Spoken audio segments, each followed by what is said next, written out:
কামাখ্যায় ঢোকার পর ফ্রেশ হয়ে জলদি জলদি বেরিয়ে পড়ি কামাখ্যার টিকিট কাউন্টার দেখার জন্য।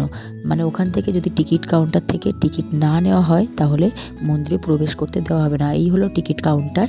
আর এটা আমরা যে হোটেলটা নিয়েছিলাম কামাখ্যায় তার পাশেই ছিল। আর এরকম দেখতে পাচ্ছ একটা বাজার।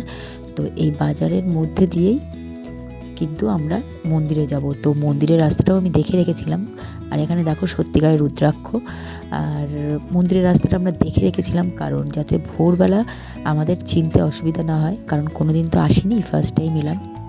তো যাই হোক, মন্দিরের রাস্তাটা আমরা দেখে নিয়েছি। আর এখান থেকে সিঁড়ি দিয়ে উপরে উঠলেই মন্দির। তো সিঁড়ি দিয়ে আর উঠিনি কারণ রাত্রেবেলা 2টোর দিকে চলে আসব, মানে একদম প্রথম দিকে পুজোটা দেওয়ার চেষ্টা করব। তা না হলে পরের দিন আমরা যাব শিলং, তো সেটা আমাদের যেতে দেরি হয়ে যাবে। সন্ধ্যা 7:30তেই আমরা কিন্তু আমাদের খাওয়া দাওয়া কমপ্লিট করে নিলাম। চলো এবার ঘুমিয়ে পড়বো, আর দেখা হচ্ছে সকালবেলা।